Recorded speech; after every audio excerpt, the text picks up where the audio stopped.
Hey everybody, it's Dwayne Marino, and wow, what a sunset. All right, just want to connect some dots here for a few people. So I've been posting some stuff the last couple of weeks, which I've never posted anything, even 1% of it. And obviously feeling, a little obligation to people that have had a tough go of it. March 20th of 2020, I was told that my 30-year passion in business that I grew into a machine was illegal, non-essential, not welcome in Canada, and I could no longer participate in the Canadian economy in the way that I wanted. And, here we are 2 years later. So what do they say? When the going gets tough, the tough get going. I've not been in Canada since September. I have no intention of returning anytime soon, unless conditions, turn around. And hard pivot, my friends, hard pivot. I've got a reputation of having what was told to me as being street cred. So here's the deal. I was in Hawaii training with a dealer group, and the general manager of one of the stores says, Dwayne, I'm way out here. We've all heard of you. Glad to have you here.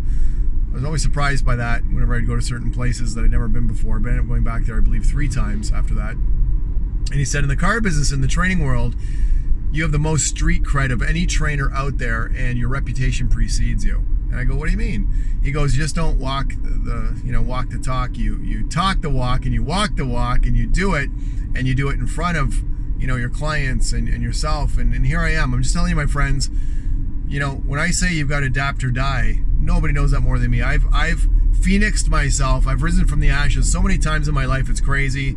If you read my books, you might be able to connect, 50% of what's happened. We've all had a tough go of it now and then, but I'm not one to sit around and be done. I'm the one who does the doing, as they say. And I wish you all the best up there. I will continue on, continuing on and keep on keeping on. And I will let y'all know what's going on and what's happening here as things unravel. But listen, to all those people that have been suffering, I'm lucky that I've got, so many great relationships. And I talk about all these things all the time in my training. And, my personal debt situation I took care of a long time ago, multiple cash flow streams, and a really, really broad and diverse skill set that I can basically adapt in any situation. But a lot of people have not been as lucky as me.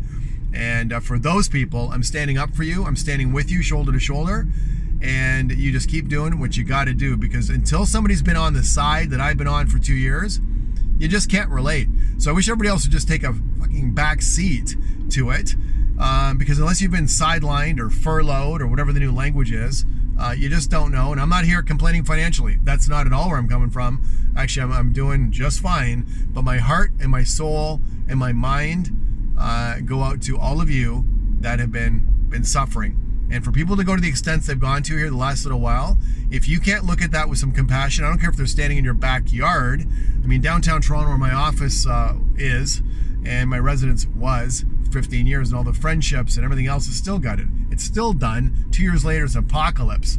So I'm really sorry for the inconvenience. I wish there was another way. Maybe there will be. But I certainly empathize with your desperation and your tenacity to do what you're doing. Anyways, my friends, take care. We'll see you soon.